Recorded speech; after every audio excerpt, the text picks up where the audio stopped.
Oh, we took care of it. Yep. You guys. Okay.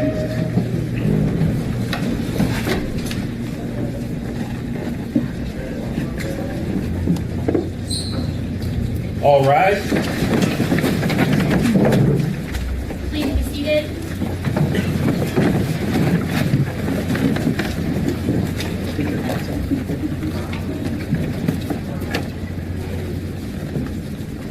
We are on the record in the 2nd Judicial District, Latah County. This is the Magistrates Division of District Court. This is State of Idaho versus Bryan C. Kohberger, cause number CR 29222805. Mr. Kohberger is present in court. He is in custody. He is appearing with his attorney, Ms. Taylor, Mr. Thompson, Ms. Jennings, on behalf of the state. This is the time set in the matter for initial appearance. Mr. Kohberger, I am going to advise you of the rights that you have in this case. I am going to go over the criminal complaint with you, and then we're going to discuss setting the matter for further hearing. You have the following rights. You have the right to remain silent. Anything you say can and will be used against you. You have the right to the presumption of innocence. That means the state bears the burden to prove that you are guilty of this offense beyond a reasonable doubt. You have the right to a preliminary hearing. A preliminary hearing is a probable cause hearing. At that hearing, the state must establish that more likely than not, these felony offenses were committed and you were the one that committed the felony offenses. You have a right to have that hearing within 14 days if you remain in custody. If you are bound over at that preliminary hearing to district court, if the court finds probable cause, you would be bound over to district court. And at that time, you can enter a plea of not guilty, and you can have a jury trial set within 6 months of your appearance in district court.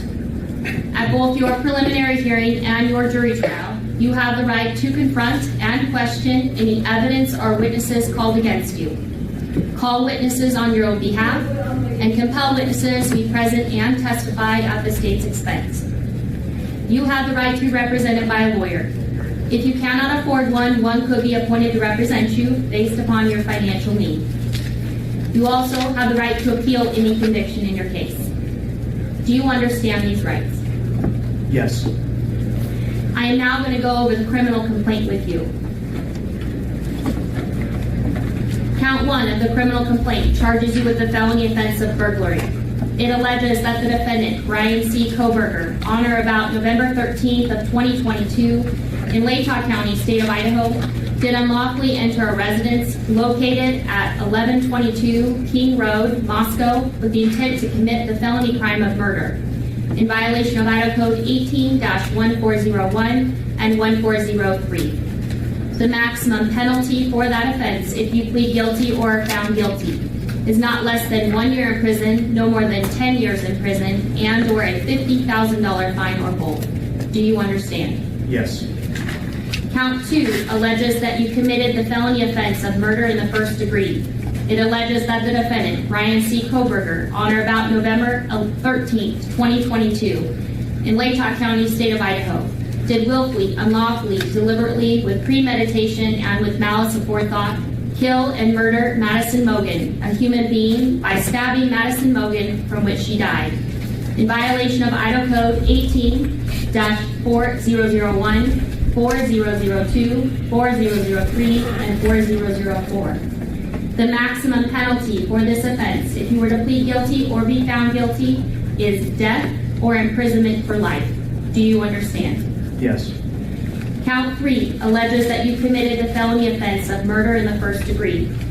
It alleges that the defendant, Bryan C. Kohberger, on or about November 13th of 2022 in Latah County, State of Idaho, did willfully, unlawfully, deliberately, with premeditation, and with malice aforethought, kill and murder Kaylee Gonsalves, a human being, by stabbing Kaylee Gonsalves, from which she died, in violation of Idaho Code 18-4001, 4002, 4003, 4004.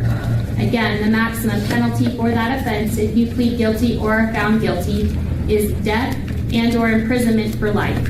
Do you understand? Yes. Count 4 alleges that you committed the felony offense of murder in the first degree. It alleges that the defendant, Bryan C. Kohberger, on or about November 13th of 2022 in Latah County, Idaho, did willfully, unlawfully, deliberately, with premeditation, and with malice aforethought, kill and murder Xana Kernodle, a human being, by stabbing Xana Kernodle, from which she died, in violation of Idaho Code 18-4001, 4002, 4003, and 4004. Again, the maximum penalty for that offense, if you plead guilty or are found guilty, is up to death and/or imprisonment for life. Do you understand? Yes. Count 5 alleges that you committed the felony offense of murder in the first degree.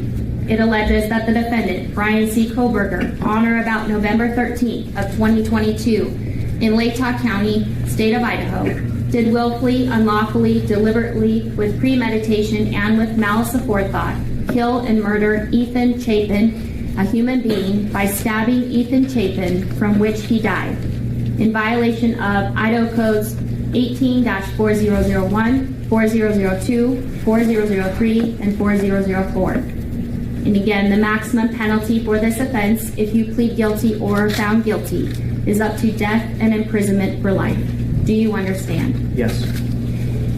And Mr. Kohberger, would you like to represent yourself, hire a lawyer, or see if you qualify for court-appointed counsel? I have court-appointed counsel. Court has reviewed your application for attorney at public expense. I do find that you are indigent and do qualify for court-appointed counsel. I will appoint Ms. Taylor to represent you in this case.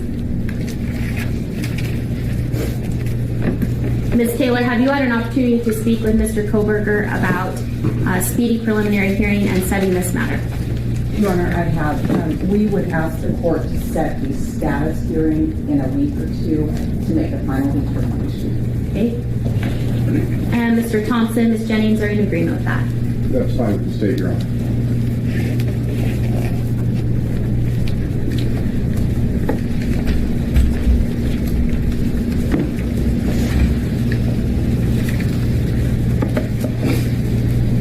I will go ahead and set this matter for a status hearing then on the calendar on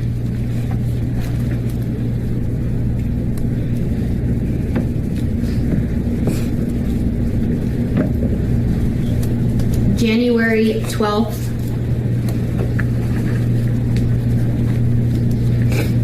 at 10 o'clock a.m.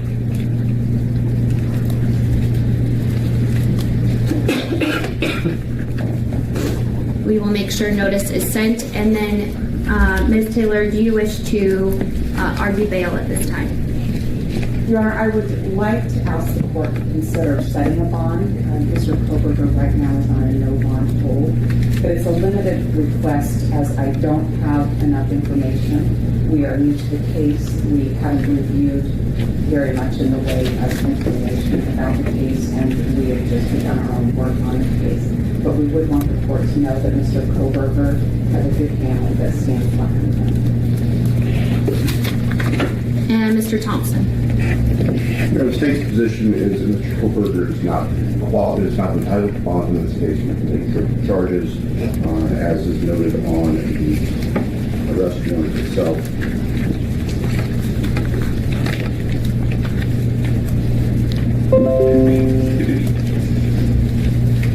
Idaho Code 19-816, 19-2903 both specify that given the potential penalties in this case, there's no right to bail. The defendant was arrested 3,000 miles away across the country, where his family would ask that he remain in custody. No bail. At this point in time, pursuant to Idaho Criminal Rule 46B and Idaho Code 19-816 and 2903, I am going to leave the bail set at this case as no bail at this point in time until I have additional or further information at a later date and time. So with that, then, Mr. Kohberger, you will be remanded in custody and remain in custody on the no bail pending further proceedings in this matter. Is there anything further in the case then for today, Mr. Thompson? Yes, Your Honor. The state is asking for no contact orders for various family members of the deceased and also for the surviving roommates. I've spoken briefly with Ms. Taylor. She indicated there's no objection. And Ms. Taylor, is that correct? That is correct, Your Honor.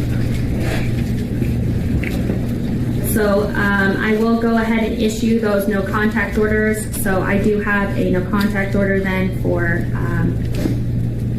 the named individual of Dylan Mortensen, Bethany Funk, as well as the family members and Mr. Chapin, the family members of Ms. Kernodle,